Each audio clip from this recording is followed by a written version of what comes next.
온 목사와 성결기 사도행전 12장입니다. 오늘도 하나님의 귀한 말씀 함께 읽으면서 주님의 귀한 은혜를 나누기를 원합니다. 사도행전 12장 함께 읽겠습니다.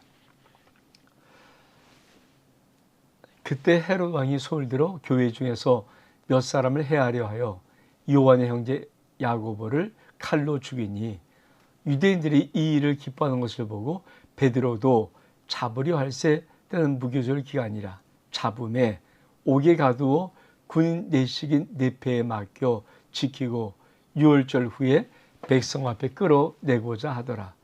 이에 베드로는 옥에 갇혔고 교인은 그를 위해 간절히 하나님께 기도하더라.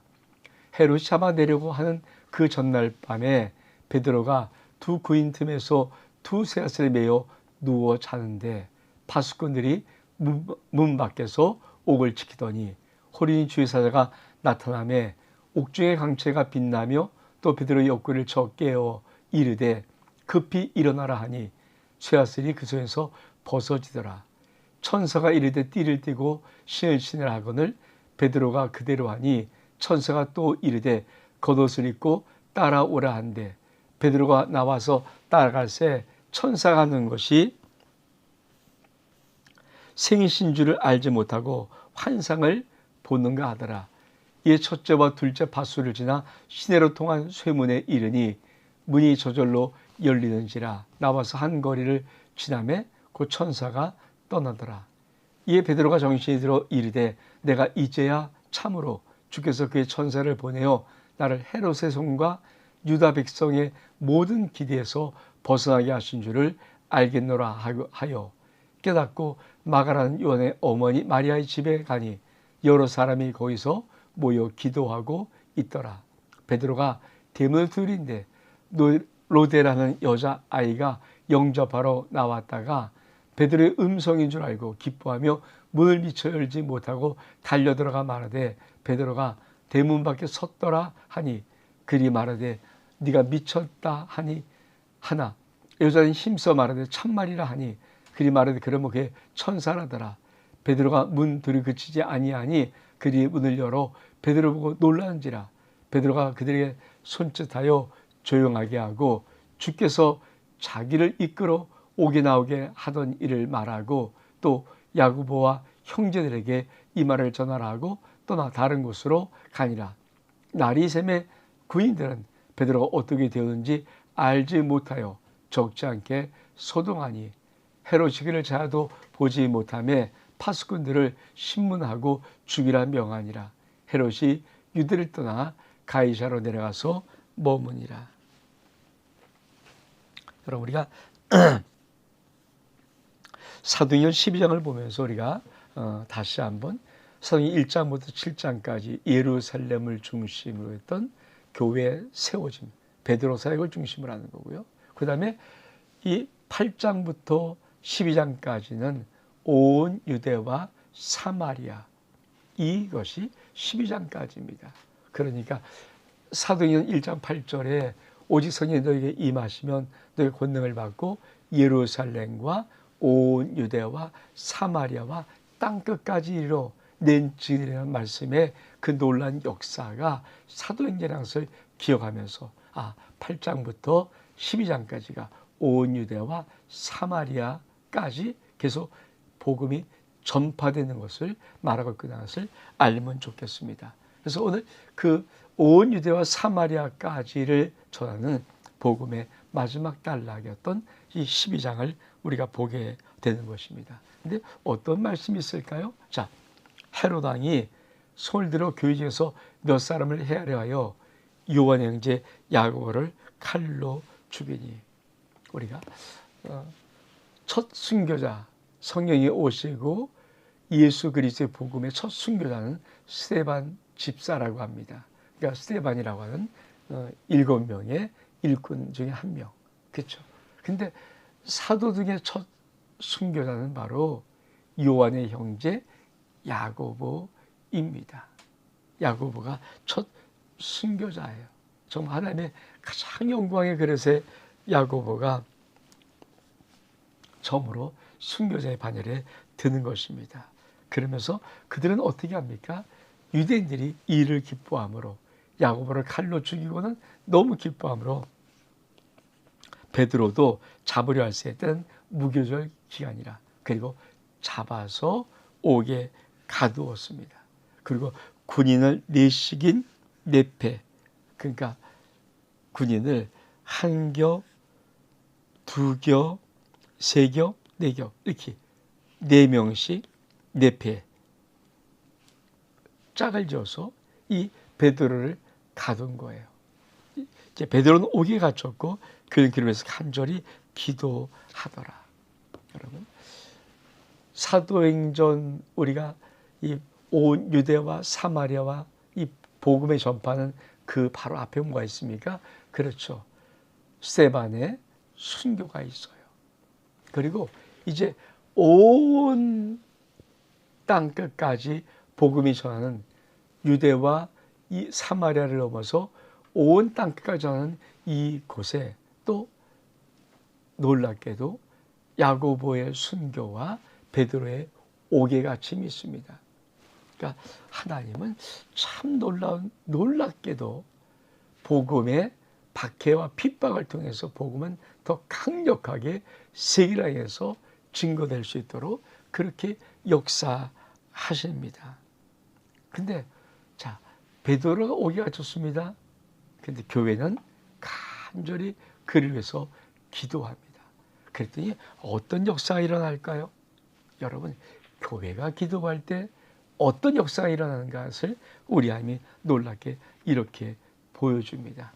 자, 전날 밤에 헤롯이 잡아내려는 그 전날 밤에 베드로가 두 그인 틈에서 쇠사슬에 매어서 자고 있는데 파수꾼은 문 밖에서 옥을 지키고 있습니다.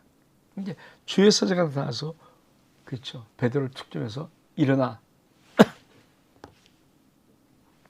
그렇게 말할 때 쇠사슬 교선에서 벗어지는 것입니다. 참 놀랍죠, 여러분. 우리가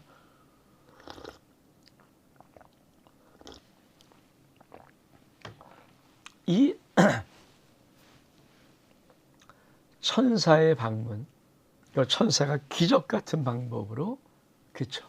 이 베드로를 옥에서 끄집어내요. 그러니까 사슬을 꽁꽁 묶은 데가 풀어지고 그냥 천사에 따라서 쑥쑥쑥쑥 나오는 것입니다. 그래서 어떻게 나옵니까? 자, 쇠사슬의 그 수에 벗어집니다. 띠를 띠고 신을 신으라 신으셨더니 베드로가 그것을 입고 따라오느라는데 나오니까 천사가 하는 것이 생시인지 알지 못하는데 첫째, 둘째 파수를 다 지나고 신을 통한 세문까지 있는데 문이 저절 쫙 열리면서 한 거리에 나가며 천사가 떠나갑니다. 성경에서 말하는 놀라운 것은 복음의 역사 중에 참 좋은 것은 이 세상의 것으로는 이해할 수 없고 생각할 수 없는 신비가 담겨져 있다는 것입니다. 사실 성경 1189에서 하나님의 놀라운 신비와 기적의 이적을 빼면은 겉표지와 마지막 표지만 남다고 말할 정도로 여러분 하나님 나라는 신비로운 것입니다. 신비가 있습니다. 복음의 신비, 기적의 신비가 있습니다. 그러면서 그렇죠. 베드로도 그 정신이 들었습니다. 야, 내가 이제 참으로 주께서 주의 그 천사를 보내서 나를 헤롯과 유대 백성의 모든 길에서 벗어나게 주를 알겠노라 하고 어디로 갑니까? 마가다락방 마리아의 집에 가서 모여있는 그곳에 갑니다. 근데 베드로가 막 놀더립니다. 그러니까 로데라는 여자가 왔다가 베드로의 음성인 줄 알고 열지도 못하고 그냥 가서 말합니다. 지금 문 밖에 베드로가 서 있습니다. 그러니까 그들이 말하되 야 네가 미쳤다. 아야 참말이다. 그러니까 그러면 그게 천사라. 무슨 말을 하고 있는 거예요? 아 그들이 구하지 않는데 어떻게 베드로가 감옥에다가 나옵니까? 그러니까 꿈 같은 얘기죠. 그러니까 하나님의 역사, 하나님의 기적을 이들은 야 설마 그런 일이 일어날까는 이해를 못하는 거죠. 기도는 하지만 주여 구원달라고 구출달라고 그렇게 구하지만 그 기도가 그렇게 응답될 줄은 이들도 설마 몰랐던 것. 여기서 우리가 참 하나를 보여 알게 됩니다. 그것은 바로 우리 기도가 한계가 있어요. 예수님이 사역할 때, 공생 사역할 때 예수님은 그들의 기도를 어디까지를 보기 원하셨냐면 그냥 말씀만 해도 병자가 낫는 것, 그냥 주님이 말씀만 해도 모든 것이 끝나는 것, 이게 그들의 기도의 모습이었다면 여러분, 많은 상들이 자꾸만 믿음 생활하면서 기도를 한계를 짓는 거죠. 그러니까 지금 베드로가 옥에 갇혔습니다. 간절히 교회 가서 기도합니다. 그러면 당연히 옥에서 나오는 것을 바라봐야 될 텐데 사실 인간은 거기까지를 보지를 못하는 거예요. 그래서 베드로가 문 밖에 들어있는데 로데한 이 계집종이 베드로 목소리 아니까 들어가서 문 열지 못하고 지금 베드로가 지금 문 밖에 들어있다니까. 아유, 아니라고. 그럴 리가 없다고. 아, 진짜 맞다 그러니까 에이, 그럼 그게 천사겠지. 근데 어떻게 해요? 베드로가 문들 그치지 아니한지라. 그 문을 열어 베드로 보고 놀랐는지라. 베드로에게 손짓하여 조용하게 하고 주께서 자기를 이끌어 옥에 나가게 하던 일을 말하고 또 야고보와 형제들에게 이 말을 전하라고 떠나 다른 곳으로 가니라. 날이 새웠습니다.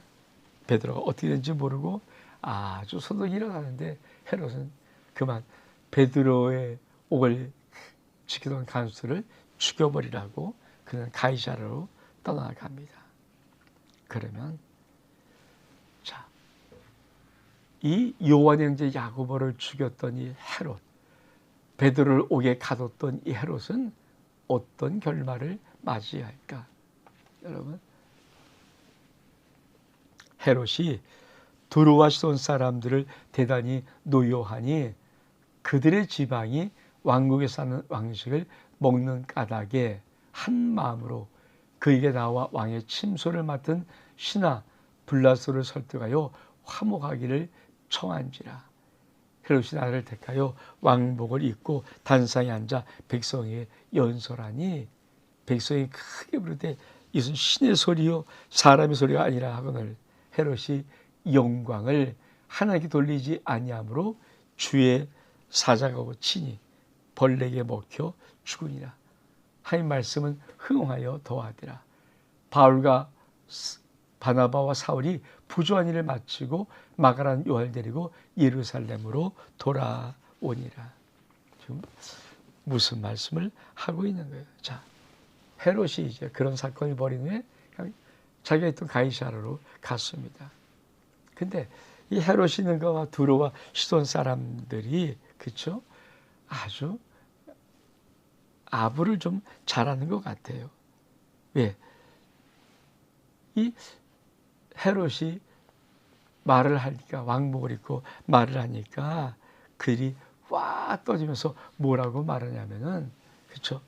이제 신의 소리요 사람의 소리가 아니라 뭡니까? 계속해서 아부를 하잖아요. 영광을 돌리잖아요. 여러분, 그러면 인간은 이게 인간의 비록 하나님 믿지 않는 인간이라도 인간의 태도는 겸손을 해야 되는데 헤롯이 어떻게 합니까? 영광을 하나님께 돌리지 아니하므로 주의 사자가 쳐버려서 벌레에 먹혀 죽으니라. 그러니까 헤롯이 주님이 쳐버리니까 벌레에 먹혀 죽었다. 어떤 해충에 의해서 헤롯이 아마 죽은 것들. 여러분, 이 복음의 전파 속에 하나님이 아주 강하게 탁 아주 꿇어버리는 게 있죠. 그게 뭡니까? 복음이 전파될 때 계속 이 대적하는 세력들이 계속 일어나서 복음을 기뻐하고 박해하고 어떻든 막 사람을 죽여하고 막 그렇게 할 때 여러분, 하나님 만약에 그 박해하는 것들을 강하게 쳐버리지 못하고 막지 못하면 어떻게 복음이 놀랍게 증거되겠습니까? 자, 온 유대와 사마리아 땅 끝까지 사마리아까지 또 땅 끝까지 복음이 전하는데 온 유대와 사마리아까지 복음이 전하는 마지막 이 12장에 헤롯이 나와서 요한행지 야고보를 칼로 죽여버리고 베드로 옥에 가두었다 이렇게 시작합니다. 그러면 야 이제 복음이 위축되었구나. 근데 뭐예요? 하나님이 그 헤롯을 그냥 죄 천사가 쳐버리니까 꾀하고 죽었다. 이게 하나님 말씀하고 싶은 역사예요. 그래서 어떻게 합니까? 그렇죠. 하나님 말씀은 흥황하여 더하더라. 이거 하나님 말씀은 계속 흥하면서 더하는 것입니다. 그리고 바나바 바울이 부조한 일을 마치고 마가라 요한 데리고 예루살렘으로 돌아오면서 이제 예루살렘, 온 유대와 사마리아까지의 복음의 이 확장이 일단락되는 것입니다. 여러분, 지금도 마찬가지입니다. 복음을 기방한 세례가 반대한 세례가 끊임없이 일어나지만 더가한 하나님의 역사가 놀라운 하나님의 손길의 역사가 있어서 복음을 마지막까지 거룩한 역사로 진격시킬 것입니다. 우리 아름다운 교회 또 저희 여러분의 모든 삶 속에도 이 복음의 진격함의 거룩한 역사가 나타나기를 주 이름으로 축복합니다. 온 목사와 성경 읽기 사도행전 12장 여기서 마칩니다. 샬롬.